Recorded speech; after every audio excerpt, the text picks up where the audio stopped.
All right, are we recording? Yeah, looks like it. Okay. Hey everybody. It has been a while since I uploaded a video. Terribly sorry about that. Let me move this over a little bit. I don't know if you can hear that car that's super revving in the background, but welcome to San Jose. um, you'll notice that we're in a different spot. Decided that I wanted to try to shoot in front of this big window I got in my room. And hopefully you can ignore this, like I'm just gonna try to stand in front of it. But there's a huge bright spot behind because this window is very bright and I have a diffuser so that I don't go blind. It's been a while since I recorded or uploaded a video, and that's for a couple of reasons actually. One, I actually started teaching myself some Python and I'm trying to learn programming. I just thought it'd be fun and, just want to do different things with it. And it's been sucking a lot of my time, and I kind of like it. It is pretty rewarding when I actually figure something out, and I'm still kind of doing that as well. And two, I am one of the many people who is the victim of a very long-standing Adobe Lightroom bug, which I will talk about later. But basically, it required me to redo my entire folder and file organization for my photos. And that leads to three. When I did that, I temporarily lost access to all of my photos and videos from Zion, which was going to be where the vlog was going to be. So I decided to try to make lemonade out of lemons and do a quick video on kind of like asset management or photo organization, importation, all that kind of stuff. So this is definitely not going to be an end-all be-all towards photo and video organization and management because I honestly don't know if I'm doing everything right. I'll tell you my whole process, where I started back in 2003, where I am now, why I'm making these decisions, but I could be wrong now. And if you have suggestions, feel free to let me know. I'd like to know how to do these things better all the time anyway. The way I originally did my organization back in 2003 was when I had essentially two photo taking devices. I had that were digital. I had a Sony point and shoot camera, and then I had a Palm. Yeah, I'm that old, and I was that much of a nerd in high school. I had a Palm. The way I did it, I 100% do not recommend you do the way I originally did things. I would make a folder for each day, for each device, and for each event on that day. It was really bad. I would essentially have, like, if I went to lunch with my friends, I would have like lunch on month, day, year.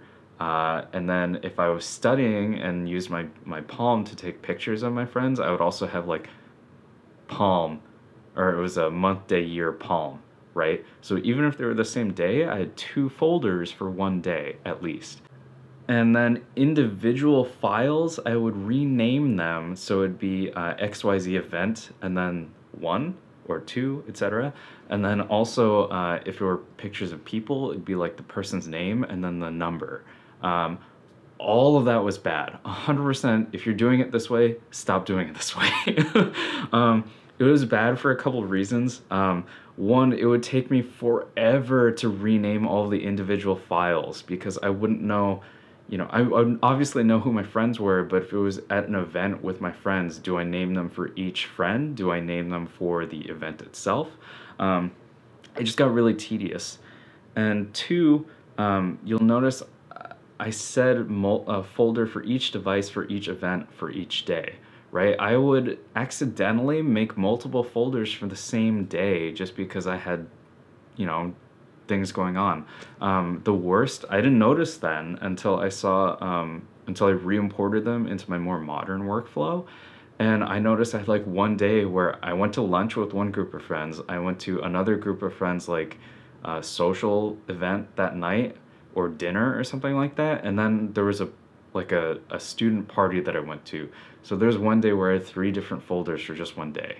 And that makes, to me, in hindsight, it makes no sense. I can just divide that up later in software. The other thing is I divided it up by month, then day, and then year, right? So with the 2-digit month, I would end up having a folder structure that was like January 2003, and then the very next thing would be January 2004. So they were not in chronological order at all. Oh, hold on a second. My mistake. So a big ass cloud just rolled through and just kind of blocked everything. And it was like really changing the exposure down. So now I tweaked it a little bit and it may be leaving soon, so I might have to change the exposure again. But yeah, so I very quickly changed my workflow to address those 3 issues because they were driving me crazy.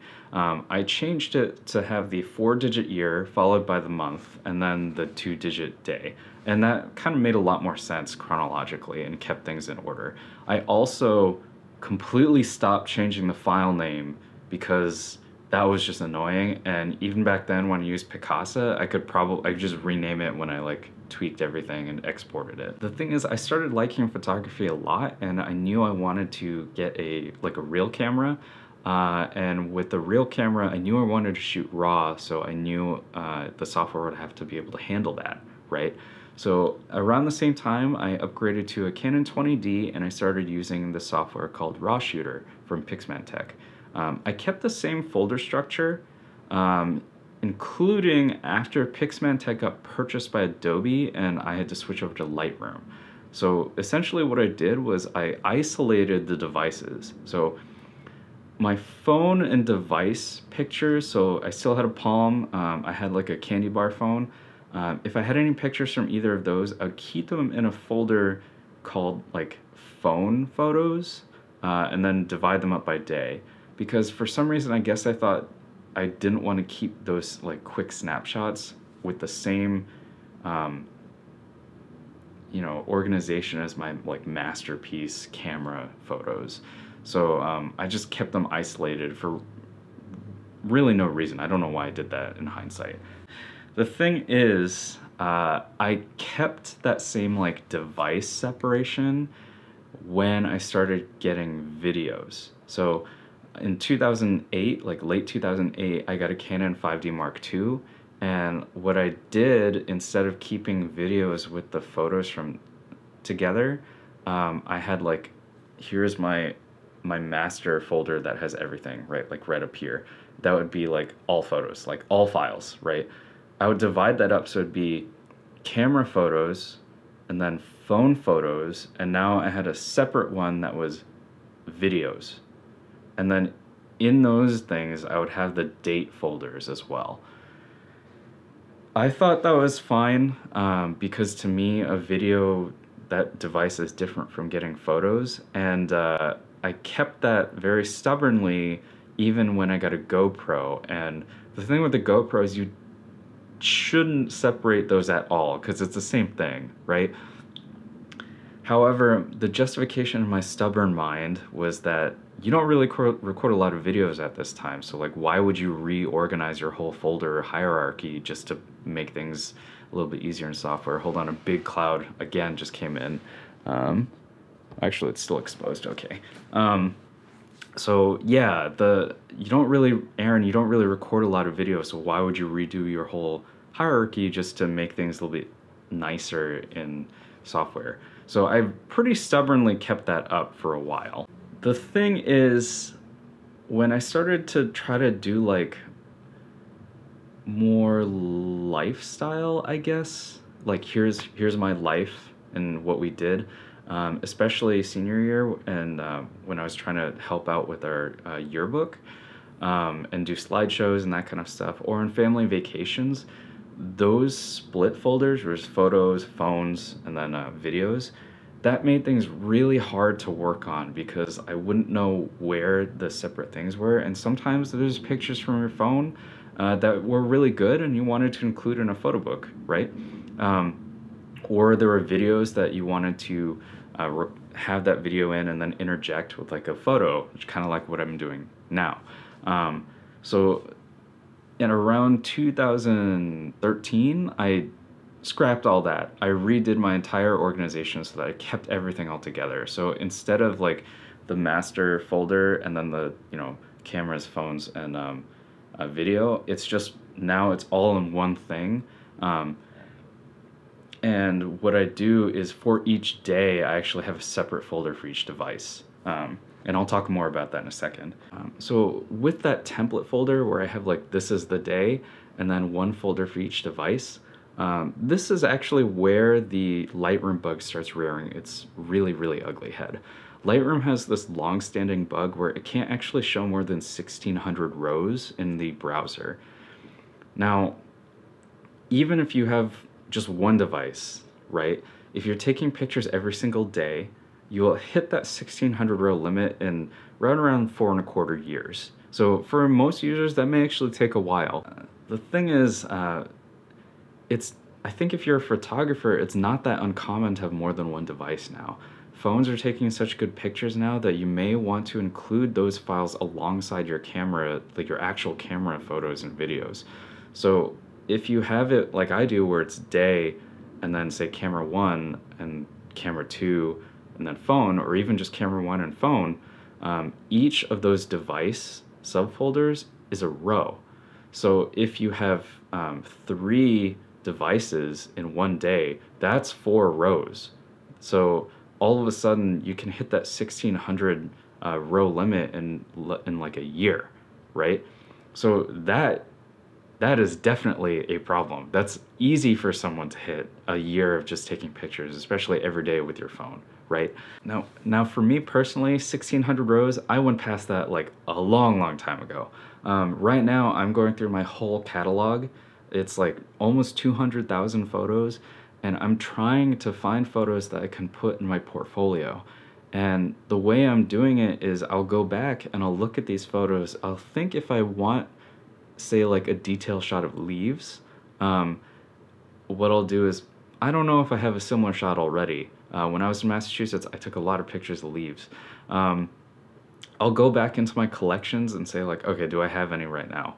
But in order to actually check, the 1,600 row limit prevented me from seeing all of my like sub list of collections. So I would have to collapse my entire library just to get the collections list to show up.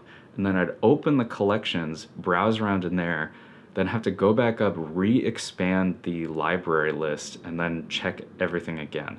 The thing is, like, Lightroom, if you use it, you'll notice it's very slow for these sorts of things. So every time I did it, it's just kind of more and more aggravating, where it's like, why isn't this faster? So it was annoying for me to have to deal with this bug multiple times just to browse across my collections in my library. And what made it worse even for me is my main computer is a desktop. You can see the edge of the screen is like right there. I can't bring that with me everywhere.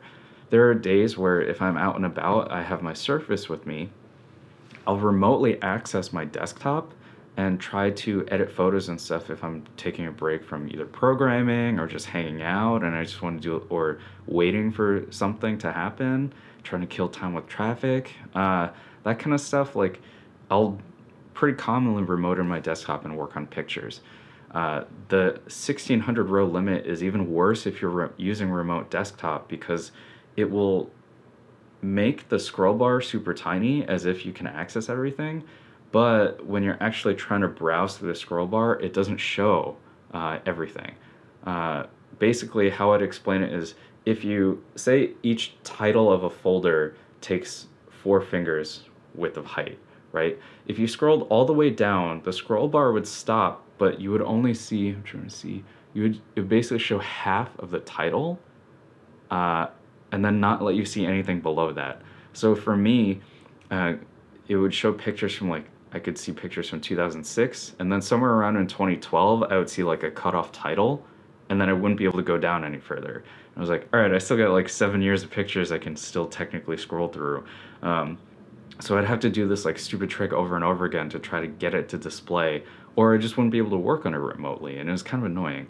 And Lightroom still doesn't have the ability to have multiple people edit one catalog at a time. It would have been nice to have like remote user, desktop user, etc., etc.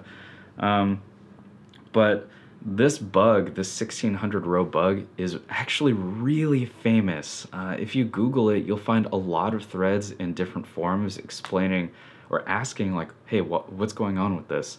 And kind of annoyingly, no Adobe engineer has ever commented with an actual solution. All the solutions I've seen have all been users just talking about like a little workaround you can do to just make it all work again. And the little workaround is to essentially, if you have your master folder with all of your stuff in there and everything's organized by date, you just make subfolders for the year and then divide out your folders into those year folders. So for 2003, basically I'll have my master folder and then I'll have like one folder for 2003, 2004, et cetera, and then move all of them around again. So instead of having like, several thousand headings just for the dates, I can collapse it down so it says like only show pictures of 2004, et cetera, et cetera. That works great. Like that's a great user fix for that, making the year subfolders. The problem and why it affected my vlog is that when you do that in an Explorer, like in actual Windows or Mac or whatever you've got, Adobe Lightroom doesn't know to automatically update those locations. So I opened Lightroom again, thought I was going to work on the photos I needed for the Zion vlog, and all I got were a bunch of question marks. And I knew what that meant. It said, it's missing folders, missing files, and I had to go back and I tried to be smart about it. And I highlighted and selected multiple folders and said update location. And I just went into that year's folder and said, okay, well, these are the corresponding folders, and I hit select. Lightroom does not read folders that way if you're trying to manage multiple folder locations. Instead, all it did was it took the first one and then mapped it to the first selected, and that was it. So right now, all of my late night computer activities that I can talk about, those are me basically highlighting folder by folder and then manually updating the location to a new place on the hard drive in a new year folder. And I've just been doing that after I come back from like work and exercise and some programming, and just doing that until I pretty much just fall asleep. It's tedious, it takes a very long time, and that's actually why I haven't been able to finish the Zion thing, because I can't even access my photos right now. All right, so my current workflow is I have a blank template folder just in my photos subfolder. It literally says template to copy and paste. Inside the template folder, there's a bunch of stuff in there. There's one blank text document, which I use as a diary for that day. And then a folder for each device I have. So my M5, my M6, my 645Z, my phone. They're all in there even if I didn't take any pictures with that device that day. Oh, also my audio recorder, and my GoPro.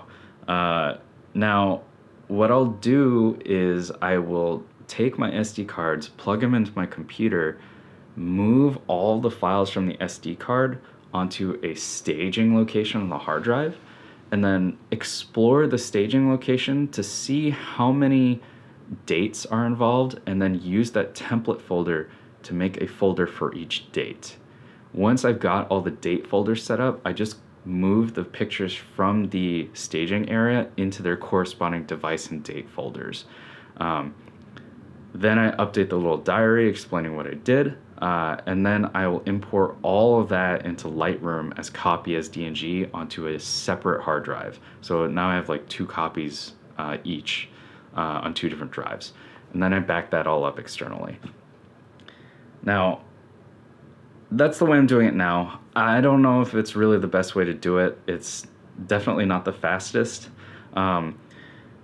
If I find a new workflow, I will try to remember to make a video and explain why I'm doing it and how it's better. But in the meantime, I'd love to hear about what y'all are doing. Do you have any suggestions for speeding any of this up, or is there anything that you think could be done better?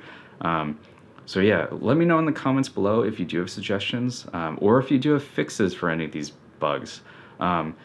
share this, please, if you found it very helpful and you have a friend who is like stupid me from high school, like doing all the manual renaming for really no reason. They could definitely use some help seeing how they can tweak their workflow and organization better. And if you like this video, hit the like button. If you want to see more of what I'm doing, consider subscribing. Most of the stuff I'm doing is vlogging or just like little tips and tricks like this. And yeah, so hope to hear from y'all soon. And until then, have a great day and go get some photos, all right? I'll talk to you later. Bye.